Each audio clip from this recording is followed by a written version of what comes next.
Hey Sean, I just wanted to show you the way that I would concept the concern you've been running into. Um, I would highly recommend that you don't watch the entirety of this video um, until you've concepted it yourself, so that way you can solve it and then see how somebody else would solve it as well. Anyway, just for anybody else who may watch this video, the concern that we're trying to address is given a line of distance. Well, it's measured 0 to 1. We're trying to distribute n number of points along the path. Okay. So first, I'm just going to go over my assumptions. Kind of what I am expected from this. So, given an input n, we need to get the u values of each point from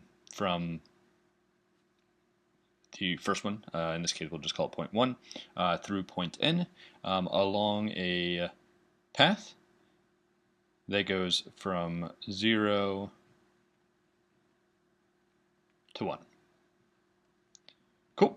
General assumption, you need to, or I guess the first assumption is that the path goes from 0 to 1. You could theoretically do this with any distance, but we're dealing specifically with the CV curve in Maya as a motion path, so this is what we're going with. So let's just draw a few examples, kind of run through what might happen here. So if n equals 0, no points, right? So then there's no point in really doing anything. So this is going to be one of those edge cases where theoretically the user would never do this, but you never know. So if the input is 0, no point in doing any work, just return none. There's nothing there. And then we can always have the code basically be like, if it's not none, do your thing, right? So if n is 1, this is where things get a little bit more interesting. Another edge case, the question would be, of course, where does one point need to live? Does it live at the beginning of the curve, the end of the curve, the middle of the curve?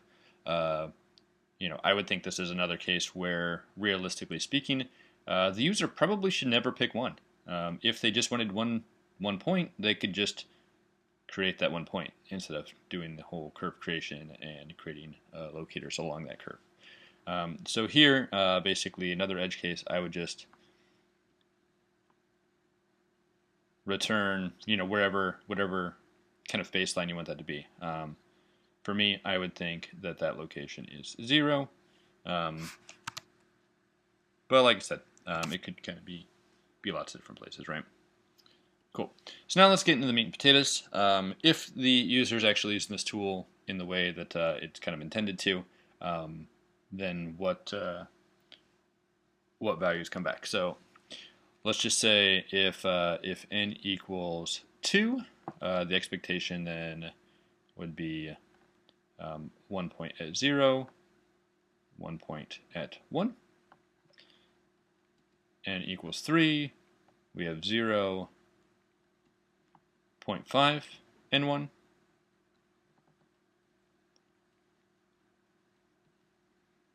N equals 4,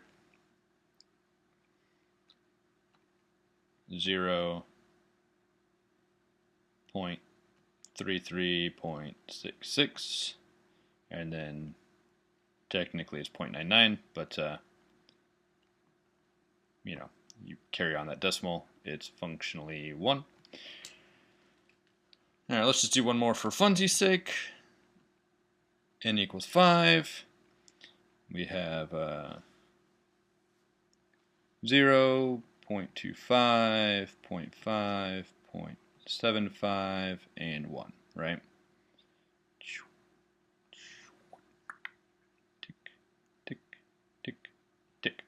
So you were pushing around these numbers earlier, and you were really focusing on the values, right?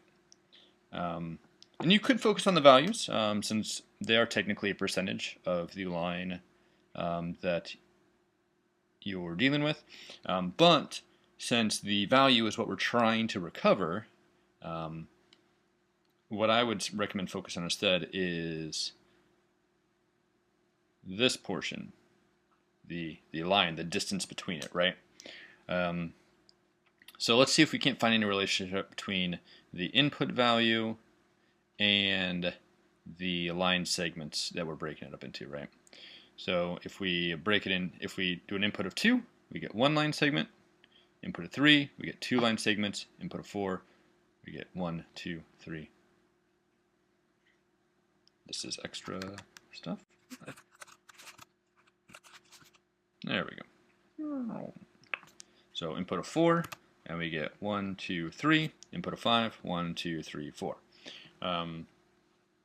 So this generates my theory that given an input of n,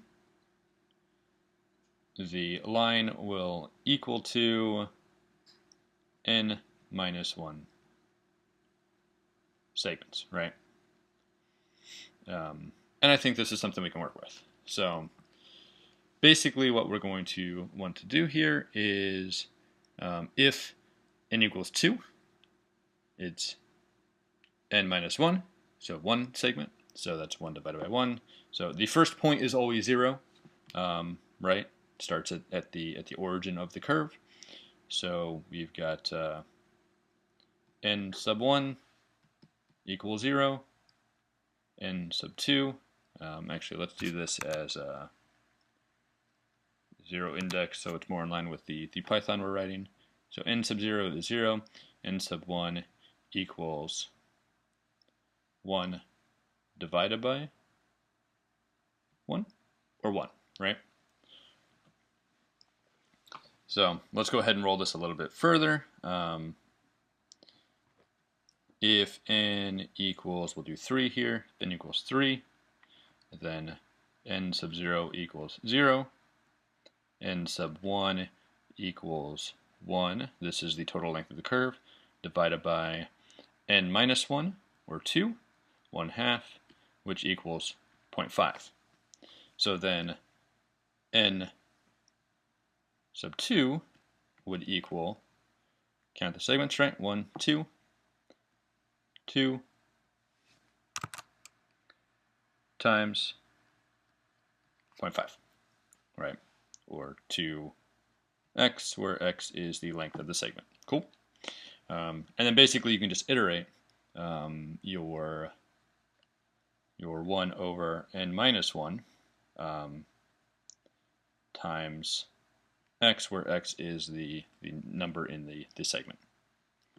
Cool. So let's go ahead and we'll just math this out a little bit so it's a little bit less, or a little bit clearer than all this. So n sub 0 always equals 0. These special cases, these don't work because you can't take, 1 over 1 minus 1 is 1 divided by 0, so that doesn't work. So you can just return 0, that's going to be the start. First one always equals 0. After that, we're going to do n sub x equals 1 over n minus 1 multiplied by x. Let's actually strip that back and we'll write it bigger and more clear, right? So x times 1 over n minus 1, where x is the line segment in kind of 1 index or base 1. I'm still base 10, but anyway. And you can basically take this to figure out which one it is, iterate through it in order to generate all your values, right? So let's come over here and just work it out a little bit. We'll put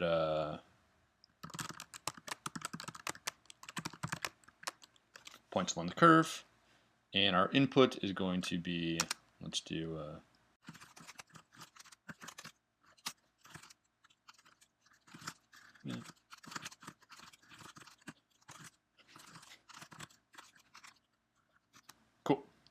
So basically what we're going to do is if number of points equals 0. Realistically, if it equals 0, you should probably raise an error or a warning or something. But in this case, we're just going to return none. If number of points equals 1, no point in doing math. Just return 0. Actually, let's do this as a list.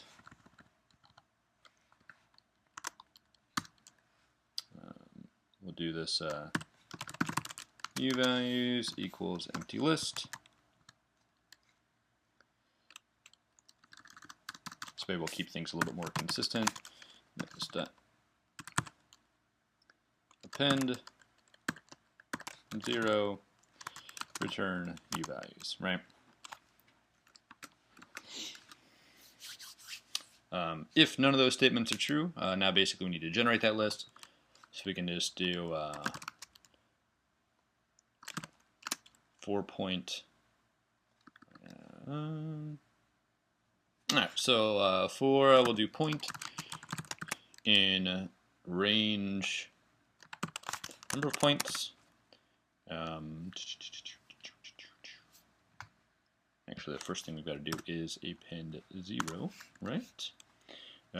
So uValues dot append 0. Actually, these should be floats, not ints. Cool. So that's the first point. We'll do. All right. So what we're gonna do is, if we do this, let's say if we got 5 points, I'm just gonna do all 5, but you already have that first one.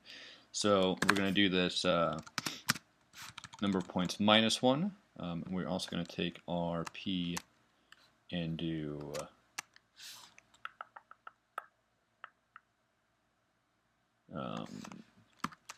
actually, we're going to do that a little bit later. So we'll go point number equals packet type equals point plus 1.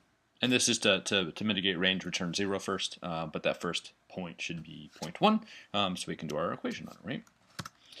So then we got uValues dot append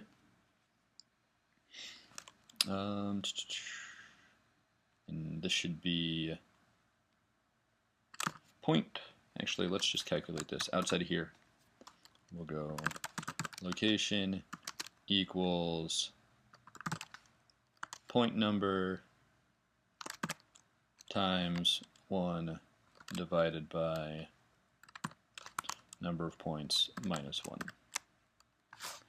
Cool. And then down here we will append the location.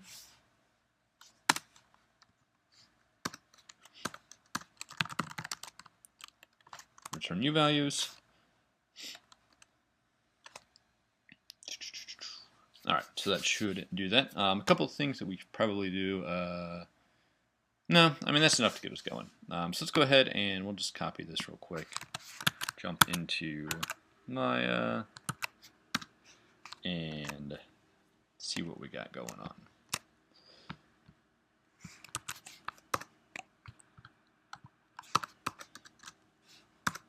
Alright, so now let's run punch along curve, and we'll do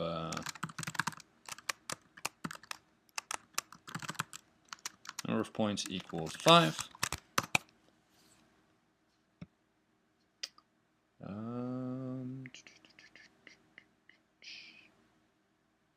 Oh, silly.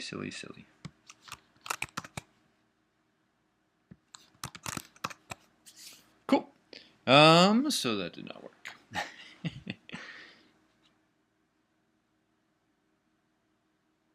So now we just gotta go through and figure out where things went awry.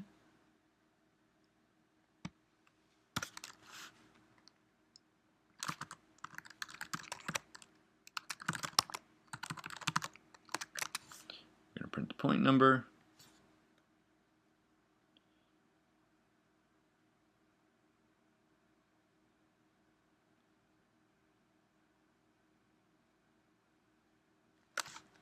let's just do that first and see what we get. That was just as expected. Let's actually come down here and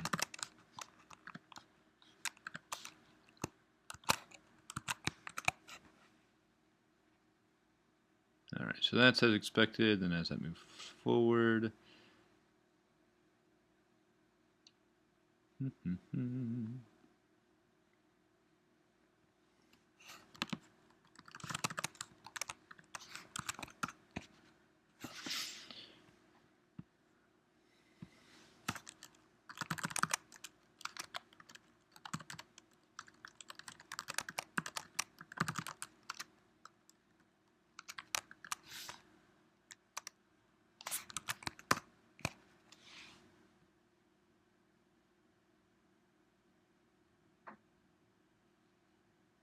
oh.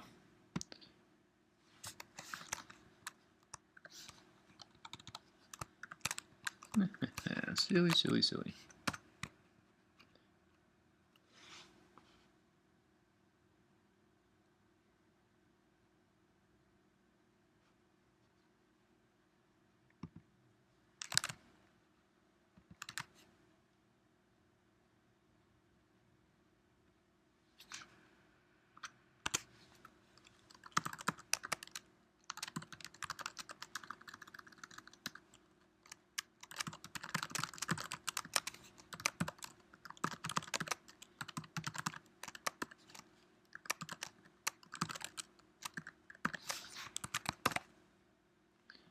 Yep, yep.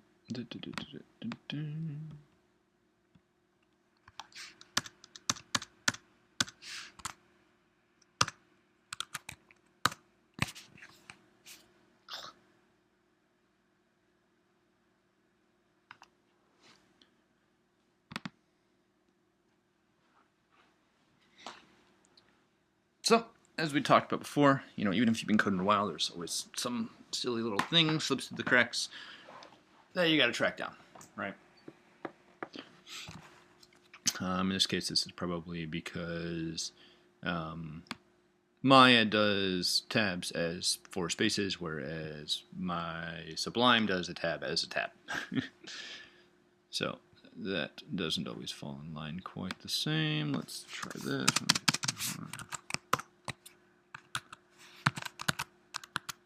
Just come back over here. Yeah, see?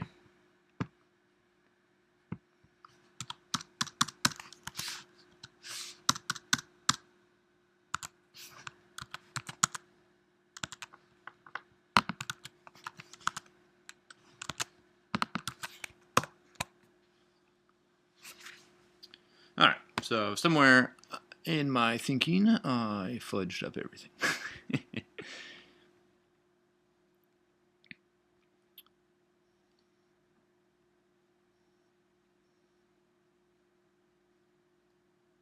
Oh, I think it was...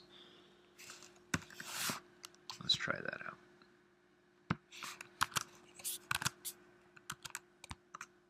Yeah, that was totally it. Super silly mistake on my end.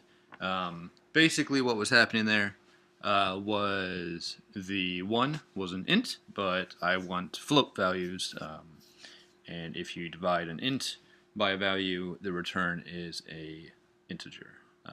So that needs to be a float in order for this to work. Super, super silly. Let's go ahead and just strip out that stuff. Make sure it still works. Right? We've got 5 points. 1, 2, 3, 4, 5. Let's just try this with a few different numbers. Let's try 4.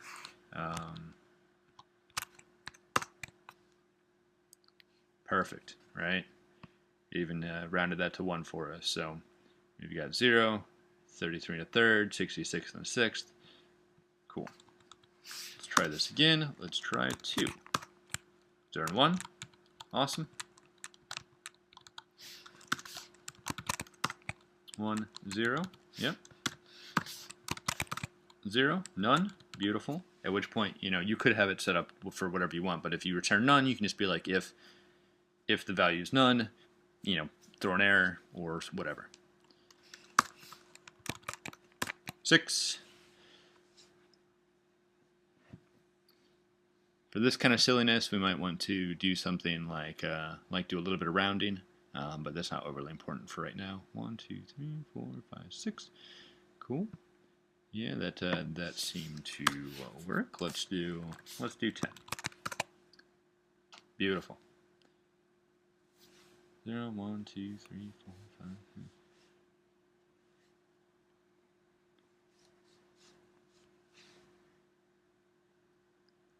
It seems a little bit squirrely, but I think it has to do with those float values.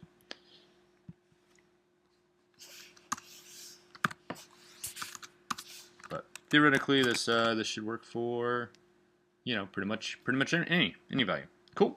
So let's just take this and copy it back into Sublime. Make sure that nothing got squirrely on us. Cool. So basically, that's the process I would do, and then you could just use this in your script. Validate your input from the user, because the GUI is going to return a string. So you need to validate it as a number, and you need to validate it as an integer. Now, granted, you could just take whatever value they give you and make it an integer, but that should get it for you. Cool. Some of this stuff could be cleaned up a little bit. You don't necessarily need all these lines of code, but hopefully this helps demonstrate the process that I would take, at least when approaching this to get it to fall in line, and figuring out the relationship between the information. Right? Cool. Actually, one last thing. I just went through and cleaned up the code a little bit. So here on the right, you can see the code that we put together just a moment ago. On the left, it's just cleaned up a little bit. So a couple things have changed. So first off,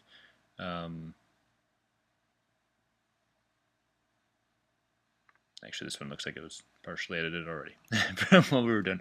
But anyway, I took my declaration of the values list and just assigned that 0 point as 0, 0. And then basically, if it's 1, instead of declaring it there and appending it to the list, I just return it. And then if you remember from the stuff we put together, you can see it's commented out here. I appended it again, so that was twice. So basically, I just took all that and I dumped it up into the declaration of my list. And then in my range, instead of starting at 0, I went from 1 to the number of points, which prevents me from having to account for that 0, which means I don't have to add 1 to the point count. And then all my shuffling around the numbers, I basically just filtered down into a single equation that just gets appended to the U value and then return that. Cool. Well, if you have any questions, let me know.